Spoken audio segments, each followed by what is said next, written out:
fait tcha tcha tcha. Et vous l'avez vu, mon cher, la maman. Bonjour les amis. Les amis, on est déjà lundi 8 février. Tcha tcha tcha. Février, on est vite filé. Mon cher, comme je vous ai dit hier, là, il dit on va pas laisser faire d'éducation là. Afin où on a avant dernier là. Si on ne fait pas attention, on sera dernier. Donc c'est mieux, on commence à parler de ça maintenant en profondeur. Donc, je suis tombé sur une vidéo là. Les amis, il y a un étudiant qui est... mon cœur me brûle jusqu'à... Il est étudiant non, en géographie à l'université de Cocody. Et ce dernier là vend piment au marché Gouro là-bas. Il va lutter pour vendre les piments là, en gros. Et il vend piment là, vous savez, il gagne combien le mois? 15 000 francs le mois en vendant piment. Et il enseigne aussi des enfants en cours du soir. Et encore, en plus de ça, il va à l'école, il est étudiant en géographie. Non, ça fait pitié. Je vous laisse suivre l'histoire là. Vous voulez le petit reportage, le petit documentaire que RTI a fait là. Et puis, on va se parler tout à l'heure. Voilà. Il a déterminé à rechercher 40 cartons de piment qu'il devra évacuer en un temps record. Il faut dire qu'à ce niveau-là, quand ça arrive comme ça que la voiture ne rentre pas au marché, voilà, donc nous les propriétaires des piments, on vient dans la voiture pour pouvoir récupérer notre marchandise. Après avoir déchargé les cartons de piment, Alexandre se rend sur son lieu de vente habituel. L'opération vente séduction peut commencer. Piment hollandais, ça arrive, il y a cassé le prix ici. Il faut voir 6500, il faut voir s'arranger, il faut voir rapidement. Ça me plaît, le prix est bon. Elle dit laisse. Oui. Habituellement, je prends combien avec lui? On voit si on a pris à 4500, 3500, 3000. Alexandre gagne sur chaque carton de piment vendu 150 francs CFA, soit 15 000 francs CFA par mois. J'envoie un sac de riz à ma maman chaque fin du mois et puis je mets 10 000 francs là-dessus comme l'argent de popote. Voilà, le reste, je m'occupe de moi-même. Maintenant, si mes petits frères m'appellent pour dire qu'ils ont tel besoin, voilà, je leur fais un dépôt. Après la vente de quelques cartons de piment, Alexandre se hâte d'enfiler la seconde tunique, celle de répétiteur à domicile. Il a plusieurs cordes à son arc. Vendeur de piment, répétiteur et étudiant.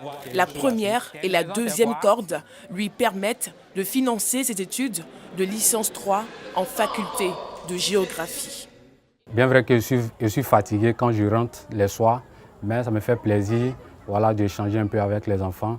Ça me libère un peu, ça me met un peu à l'aise, tout ça. J'aime beaucoup l'enseignement, puisque j'étais chez un enseignant, donc le voir enseigner, ça me faisait beaucoup plaisir. Lorsque tu regardes le verbe et que le verbe est à l'infinitif, les cours qu'il donne à domicile dans les communes d'Abobo et de Cocody lui rapportent la somme de 50 000 francs CFA par mois. Ajouté aux 15 000 francs CFA de son commerce de piment, Alexandre empoche au total 65 000 francs CFA par mois. Le lendemain, c'est à l'université Félix Houphouët-Boigny de Cocody que nous retrouvons Alexandre. Cette fois-ci, c'est Alexandre, l'étudiant en faculté de géographie. Les cours terminés, il partage ses projets. Mon projet aujourd'hui, c'est de digitaliser le marché Gouro, permettre à ces foyers, ces différents foyers, d'avoir accès, grâce à les portables, d'avoir accès au marché Gouro. C'est-à-dire rester à la maison et puis faire ta commande sur ton smartphone et automatiquement vous êtes livré à domicile. Le jeune étudiant regagne le domicile familial. Alexandre vit ici, dans la commune d'Abobo, au quartier Rail 4, chez sa tante. Sa famille d'accueil est fière de lui. Vraiment, c'est un enfant très courageux. Il n'a qu'à continuer. Dieu seul est le maître de toutes choses. Dieu peut nous aider. Un jour, Dieu va l'aider, il va s'en sortir. Des bénédictions, Alexandre en aura bien besoin pour la réalisation de ses projets.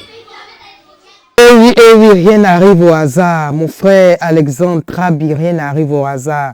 C'est Dieu même qui a voulu que tu luttes comme ça pour qu'un jour tu passes à la télé et pour que nous autres là, on puisse relayer ton problème.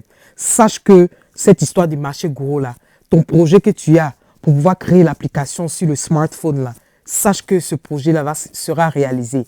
Au nom de Jésus, ce projet-là sera réalisé. Mais moi-même qui te parle là, je prends l'engagement, voilà, de te trouver le financement pour créer cette application-là. Je prends cet engagement-là de t'empêcher d'aller à ce marché gourou-là encore. Quand je dis de t'empêcher là, c'est-à-dire 150 francs que tu gagnes par carton là. Moi-même, Edo, je vais te donner ça, mon frère. Les 15 000 francs que tu gagnes par mois pour pouvoir mener un sac de riz à ta maman et puis mettre 10 000 francs dessus pour envoyer à ta maman là. Moi-même, Edo, je vais te donner ça, mon frère. Je n'ai pas l'habitude de faire ça de façon publique. Je suis beaucoup discrète. Parce que normalement, avec la religion que nous suivons, voilà, Dieu nous demande d'être humble. Dieu nous demande de ne jamais parler de ce genre de choses sur la place publique. Parce que tout ça, c'est vanité. Dieu n'aime pas ça. En tout cas, notre religion, ma religion ne me permet pas de venir sur la place publique pour dire que je fais tant, je fais tant. Non, non, non, non, non. On doit être discret.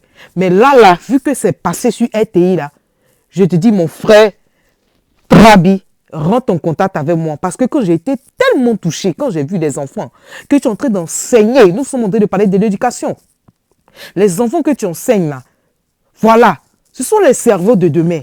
Donc je préfère que mon frère Trabi, tu te concentres sur tes études et que tu puisses aussi te concentrer sur les cours à domicile que tu donnes à ces enfants-là.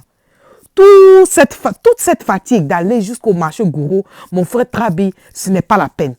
Ce n'est pas la peine. Les 150 francs par carton, là, moi-même, je vais te donner ça. Les 15 000 francs par mois que tu as là, moi-même, je m'engage à te les donner, au risque de me répéter. Rentre en contact avec moi. Rentre en contact avec moi. S'il y a quelqu'un qui connaît le frère Alexandre Trabi, les amis, emmenez-lui ma vidéo. Dites-lui de rentrer en contact avec moi. Mon Facebook, c'est Edo Tips. Qu'il rentre en contact avec moi, on va travailler ensemble. D'accord? Donc, c'est tout ce que j'avais à dire. Vraiment, courage, mon frère. J'ai vu aussi qu'il y avait une autre jeune fille qui était apprentie Gbaka. Et elle était étudiante comment on appelle, en Master 1 de droit. Elle est passée aussi sur la RTI. Mais Dieu merci, j'ai appris qu'il y a quelqu'un qui va l'aider, voilà, à pouvoir payer ses cours de droit. Donc, je dis déjà merci à Dieu pour cela. Mais mon frère Trabi, contacte-moi s'il te plaît. Merci. Les amis, nous avons fini la vidéo. C'est ce que je voulais vous dire. Vraiment, vous voyez un peu comment nos frères et sœurs souffrent. Ils souffrent, ils souffrent, ils souffrent. Pour pouvoir avoir un peu pour manger, pour pouvoir avoir un peu pour nourrir les familles, pour pouvoir avoir un peu pour payer les études. Ça fait mal. Ça fait mal. Donc les amis, c'est tout ce que j'avais à vous dire aujourd'hui. Vraiment, continuons à rester soudés. Continuons à valoriser les enseignants. Et en tout cas, on espère que ça va aller. Parce que c'est pas bon. C'est pas bon. Le ministre de la Jeunesse, voilà un cas précis là qu'on doit aider. Parce que quand je vois des gens des balais qui ont fait buzz des balais, quand on a envoyé à Dubaï, les gens ont fait buzz des balais et puis on dit voilà, je ne sais pas ça donne quoi. Ça donne quoi au pays? Voilà les gens qu'on doit valoriser. C'est à ce genre de personnes-là qu'on doit donner de l'argent, ministre de la Jeunesse. Voilà un cas qui est là. J'espère que aussi tu vas essayer de prendre des gens pour aller retrouver ce jeune-là et l'aider. J'espère vraiment. Oh, vraiment, ça me fait tellement mal. Ok les amis, merci encore pour votre soutien. Si tu es nouveau sur ma chaîne, bonne arrivée. Merci d'être là. Merci beaucoup aux anciens et que Dieu vous bénisse les amis. On se dit à tout à l'heure. Bye bye.